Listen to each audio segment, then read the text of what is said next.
Well, good morning, my friends. Thank you. And can I also start by acknowledging the traditional owners of the lands on which we meet this morning, the Whadjuk Noongar people. I do want to pay my respects to their elders past, present and emerging, and extend that respect to any First Nations people joining us here this morning. To all the distinguished guests in the room from across our two continents, welcome to the beautiful city of Perth.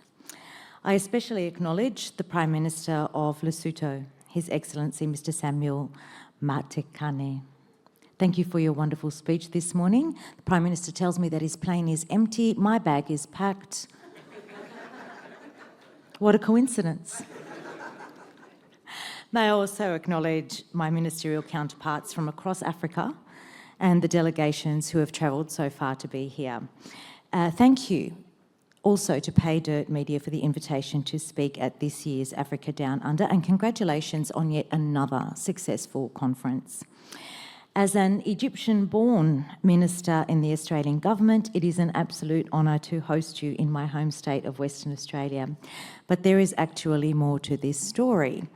I was born in Egypt and my family is from Egypt, but on my maternal side, my ancestors actually come from Central Africa. They migrated up to North Africa, to Morocco, and from there my maternal great-great-great-grandfather then went to Egypt. So I like to say that Africa is in my blood. And my story of coming to Australia is one that more and more Africans share. In the last 25 years alone, African immigration to Australia has quadrupled. In 1969, when I came to Australia, most immigrants from Africa came from just two countries, Egypt, which is where I was from, and South Africa. And today, our African-born population comes from all over that great continent. And indeed, the electorate that I represent, the seat of Cowan, which is just in the northern suburbs here, is an incredibly diverse multicultural community. Over 2/3 of my constituents have a parent born overseas. And at the last census in 2021, more than 9,000 residents in my electorate were born in Africa. So African-born Australians are my family. They are my friends, they are my neighbours, they are the people I was elected to represent. So Africa is important, not just to me personally, not just because of my personal connection to Africa or because of the connection of my community to Africa, but it is important to Australia.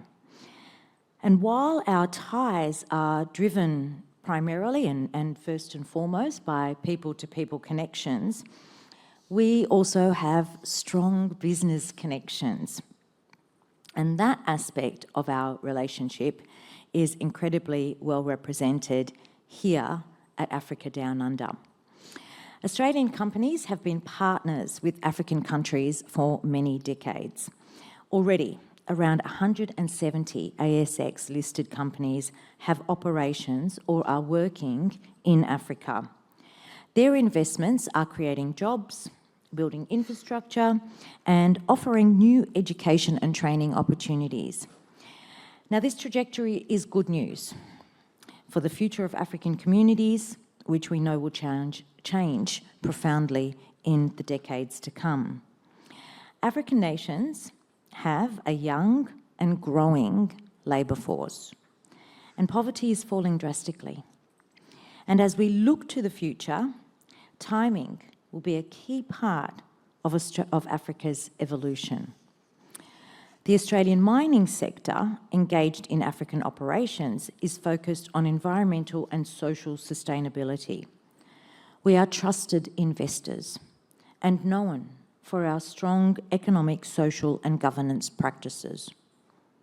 We will continue to apply these practices as we look to embrace the mining industries of the future, many of which the Prime Minister mentioned in his opening remarks. More and more, mining will harness critical minerals and operations relevant to the green, non-polluting industries we know are so important for the global energy transition. Africa is home to about a third of the world's known critical mineral supply, including nearly 90% of identified chromium and platinum deposits, and 40% of global in-ground gold reserves. So as we progress towards net zero and the race for faster microchips intensifies, these resources will only become more valuable. But mining isn't just the story of raw materials, big businesses or multinationals. Done well, it can have an enormous positive flow-on effect for communities, for small businesses, and for family incomes. And when I was looking at the program for today, I noticed a panel called Mining as a Springboard for Local Economies and Communities. What a fantastic topic. Because while mining contributes significantly to the development of many national economies, and the revenue it generates can significantly bolster national tax systems, let's also remember that mining has huge primary and secondary economic and social benefits. For every mining operation, there are local towns and communities that are positively impacted. A lot of the secondary benefits happen above and beyond the impacts of big national or international scale operations, including through small businesses. That's true in Australia, and I know it's true in many of the African contexts as well. For example, the mining equipment, technology and services industries, or METS, is a multi-billion-dollar sector made up of big and small companies, subcontracted to provide services on mine sites across Africa. But I'm also talking about the local businesses, like the restaurants, or the mechanics and the retail outlets. Those businesses that service towns and villages and receive downstream benefits of mining operations. As you know, I am Australia's Minister for Small Business, as well as the Minister for Multicultural Affairs and International Development. And in Australia, over 2.6 million small businesses are the backbone of our economy. In the Australian mining industry sector alone, there are more than 8,000 small businesses, and nearly 93% of all businesses in the sector are small businesses. Almost 40% of them are based right here in Western Australia, and many of them work for themselves. The same is true for many African business owners and families whose incomes come from the downstream benefits of mining. As the Foreign Minister said in her video message to the conference on Wednesday, Australia is committed to elevating the place of African nations in our global community. We believe that the UN should better represent the world of today, and we will continue to advocate for greater representation for Africa on the UN Security Council. Because Africa is a key partner to achieving international peace and international security. And at a time of uncertainty, global uncertainty, Australia will continue to strengthen our ties with Africa and progress our shared interests for a world that is peaceful, that is prosperous and respectful of sovereignty.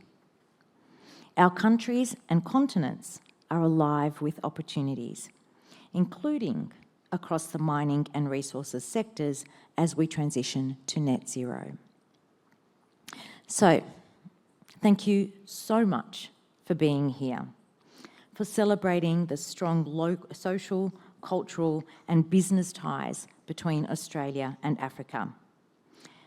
And also for bringing your diverse skills, knowledge, experiences and ideas for how we can shape our shared future. I look forward to meeting many of you over the course of the day, and I wish you all the best with the continuation of this great conference. Thank you.